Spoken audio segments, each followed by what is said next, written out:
¿Crees en las coincidencias? Parece una pregunta extraña, ¿no? Yo tampoco lo he considerado mucho hasta ahora. Hay varias cosas que debo explicar. Ayer se cumplió un año desde que mi hija desapareció. Nunca hubo ninguna nota para el rescate, no se descubrieron los restos y ni siquiera hubo una pizca de evidencia para respaldar las teorías estándares de secuestro u otro acto criminal. Aparte de su ausencia misma, toda la situación se veía impresionantemente limpia. A solo 14 años de edad, había desaparecido sin dejar rastro. Su nombre era Emily. Ahora puedo utilizar ese funesto era con seguridad.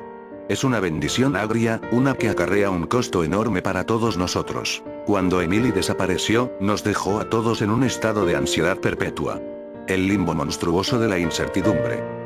Cada llamada telefónica era una aguja presionada contra nuestra piel, y cada reportaje que se transmitía sobre esa pobre chica que permanecía desaparecida y se presumía muerta, se sentía como sofocar nuestras gargantas con agua hirviendo. El no saber, esa es la tortura real. Hasta ayer, en verdad lo creía. Hasta ayer, cuando recibí un correo de un remitente que no conocía.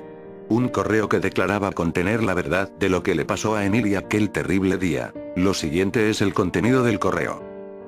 Lo siento 123@mail.com.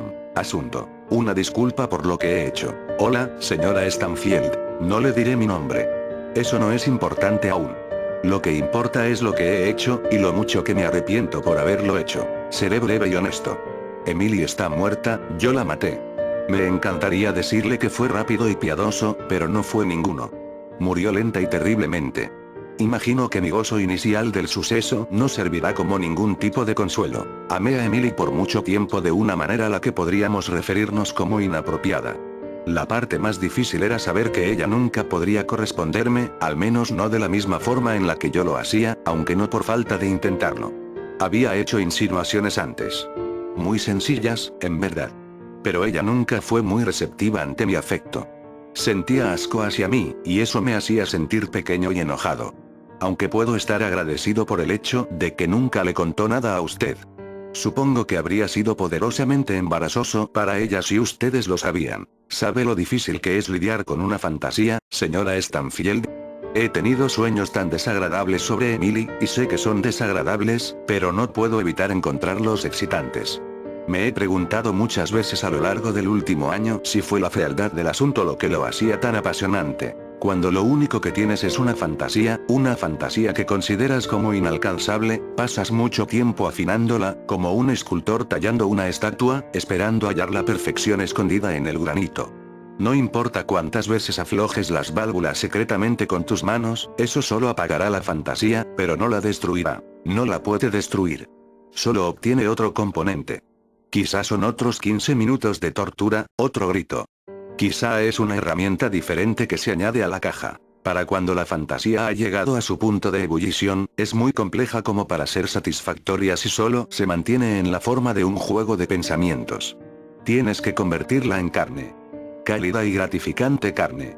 Y lo hice, señora Stanfield, en verdad lo hice. Debo ser honesto, no fue tanto sobre querer vivir la fantasía, fue sobre querer saber si tenía en mí la voluntad de llevarla a cabo.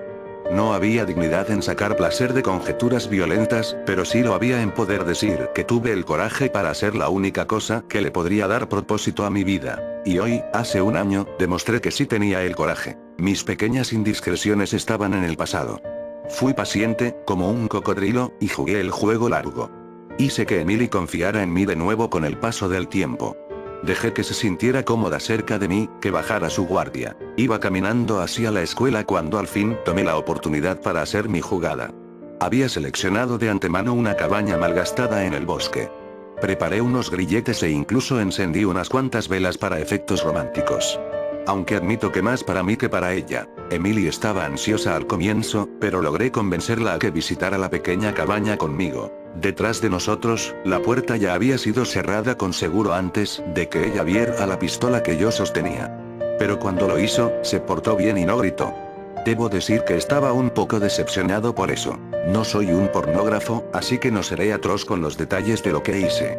Estoy consciente de que fue perverso, pero poco importa el viento cuando eres un huracán. Toda mi vida fue perversión, oculta y encerrada. Emily fue el canal de esa perversión. Una parte de mí piensa que solo llegué a amarla porque era conveniente, porque era accesible. Usé un martillo, un cuchillo, un par de pinzas y un taladro mecánico. Fue más desordenado de lo que esperaba. Tanta sangre, y tanto de lo demás. En total, pasaron horas hasta que al fin murió, lo cual admiro, pues nunca me dejó divertirme. Emily fue una chica fuerte. Debería estar orgullosa de ella, señora Stanfield. Para resguardar mi propio orgullo, me gustaría decir que no la violé antes de que muriera. No me pude forzar a cruzar esa barrera, sabiendo que sus ojos estarían en mí mientras sucedía. Ese pensamiento me disgustaba. Murió, hasta donde sé, virgen. Una vez que había terminado con ella por completo, y la euforia de todo ya había pasado, surgió en mí la realización de lo terrible que fue eso que hice. Mi placer se tornó en repugnancia, y toda la dulzura que estaba dentro de mí mientras la mataba se sintió amarga. Me di cuenta de que no estaba destinado a ser un asesino, que eso no encajaba conmigo. Y que, más allá del placer temporal del acto, el pensamiento de tomar la vida de alguien me indignaba. Fui un soñador que cometió un terrible pero terrible error, uno que le costó la vida a una joven prometedora.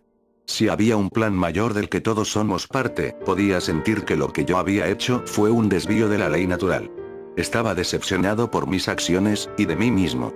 Ese pequeño experimento me había reventado en la cara por completo. No tenía la habilidad para sobrellevarlo. Una vez que había superado la ola inicial de miedo y pánico, corté el cuerpo de Emily en pedazos pequeños que eran fáciles de cargar. Tomé todos los pedazos, envueltos en tela, y los quemé en el bosque utilizando combustible. Luego de eso, enterré el lote de huesos achicharrados y cenizas, deseando que pudiese simplemente olvidarme de todo. Matar a Emily y hacer las cosas que le hice a su cuerpo no fueron actos de coraje. He comprendido esto a lo largo del último año. Fueron actos de obsesión y cobardía, de una persona que no es lo suficientemente fuerte como para superar sus impulsos más oscuros. He estado invadido por la culpa, envuelto en recordatorios de la vida que he tomado y que nunca podré devolver. Es por eso que he decidido hacerlo más cortés e informarle que tomaré otra vida, la mía. Lo único que podré llegar a ser es un peligro para las personas que me rodean, una bomba de tiempo destinada a estallar y herir a otro inocente. Lo único altruista para una persona en mi posición es removerse a sí misma del problema. Lo siento por lo que le hice a Emily. No espero que me perdone, ni tampoco creo que lo merecería. Solo espero que esto le dé algún tipo de cierre y que le permita seguir adelante. Mis más sinceras disculpas. Tras leer el correo, lloré por horas. Esta reacción violenta no fue porque hubiese sido contactada por el asesino de mi hija, sino porque sentía que alguien le estaba jugando a mi familia una broma horrorosa luego de todo por lo que habíamos pasado. Y en el aniversario de la desaparición de Emily, para colmo, no se lo mostré a mi esposo o a mi hijo. Cargué con la cruz por mi propia cuenta y vestí un rostro valiente para ellos, sabiendo que el aniversario era duro para todos. No dejaría que el monstruo al otro lado de ese correo destruyera a mi familia. Pero esta mañana escuché un disparo sonoro desde la habitación de Joseph, mi hijo. Para cuando mi esposo y yo forzamos la puerta, era muy tarde. De alguna forma, había conseguido un arma y se disparó en la frente. Así que, con esto en mente, te lo preguntaré de nuevo. ¿Crees en las coincidencias?